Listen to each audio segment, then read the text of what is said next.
Hi, LSMS members. This is Mariah Bowen again. I'm here today with Senator Cameron Henry. He is joining us from District 9, which I believe encompasses primarily Metairie and Jefferson Parish, but I think you also have portions of Uptown New Orleans, if I'm not mistaken, Senator.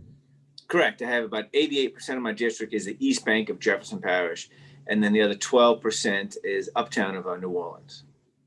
Very good. So that gives you sort of a range of issues from carnival to economics to everything. You have to be knowledgeable of a little bit of every issue. Yes, I get invited to all kind of Zoom meetings these days across all spectrums. It's very entertaining.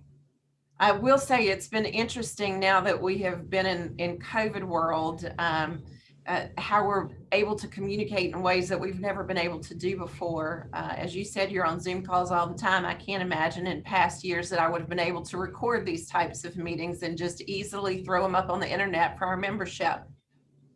No, they probably would have preferred them not to be recorded, if I have to guess. But it has become a little bit more efficient with time because you're not driving from one meeting to the next meeting to the next. You can just sit in your office and knock out 5 or 6 meetings within a 2-hour period. So that way, it's been a little bit more productive.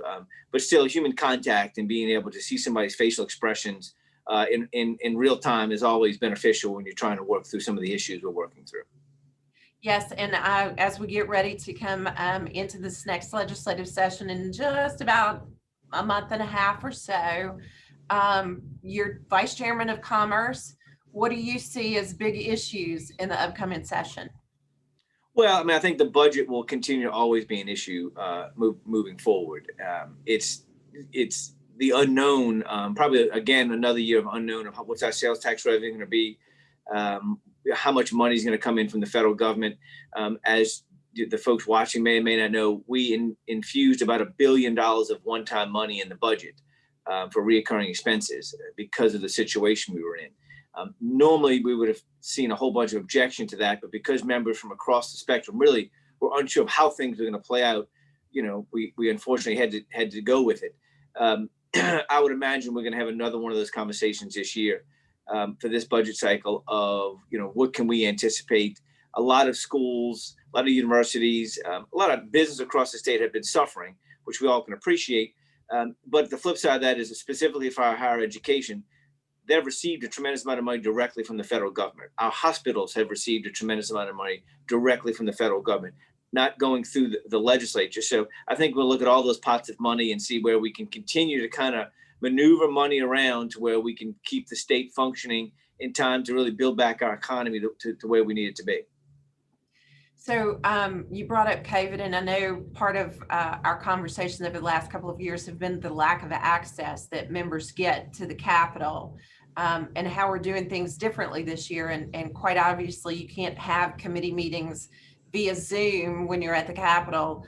What is your recommendation to members on how best to communicate with their legislators? Start now. I mean, don't wait for session to start.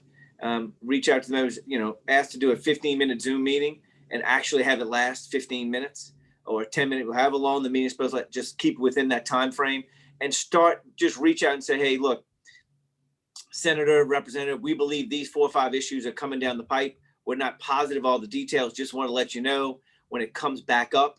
If we get a bill, we'd like to be able to sit down with you again through a Zoom and kind of go with you and explain our point of view before you make any commitments on whether you're going to support it or not. And I think if you can get a elected official, a House member or a Senate member, just to agree not to make a commitment one way or the other till you get to talk to them again, I think that buys you some time, but it also it gives you the option to go back and meet with them again, right? You're in essence saying we're going to talk one more time before you do make a decision. So I highly recommend doing that. Once session starts, time becomes very difficult for all of us to manage because we don't get to manage our schedule. And I think that's what a lot of folks don't realize. They assume that as soon as we walk into the Capitol, we get to do whatever we want to do, and we don't. We get changes in our schedule are literally texted to us. Committee meeting just changed. You have a meeting to do this. Staff wants to get together on this bill. You have a subcommittee meeting. So all these things are going on while you're trying to do a Zoom. You don't want that to be the moment where you're first time trying to educate a member on really what your issue is. So start now. And if you don't have the specifics, just say, hey, I want to meet 10 minutes so I have a face, a name and a face. If it's a local, if it's a local member of your organization, that's huge. You might see him at church, you might see him in the grocery store. Given you're gonna have a mask on, you'll still, be able to hopefully generally recognize him, and that goes a long way. And just building that small relationship over time. That's excellent advice. I try to remind people that relationships do matter.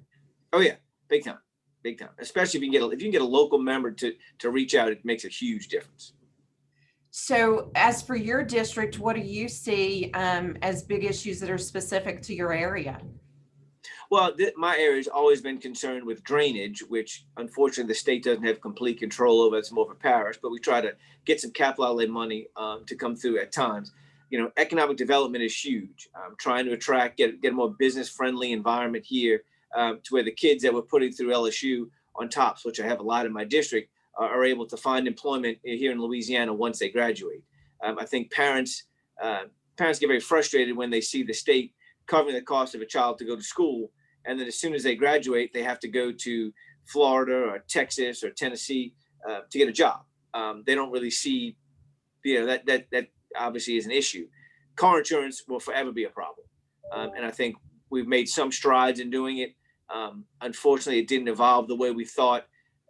With the Supreme Court deciding not to take any action against the lawyer advertising. I think that was one issue even the lawyers agreed with had to change, and they've agreed that they're not going to do anything with it. So I imagine some steps will be taken moving forward to maybe address that in a different manner. Well, Senator, you've always been very accommodating to us and had an open door policy when we need to talk about our issues. And I appreciate that so very much, as I appreciate your time today. I know you have a lot going on and a lot to get to. So I just want to say thank you so much for the time. Yep. Happy to join you. Let me know if y'all need anything. Thank you so much.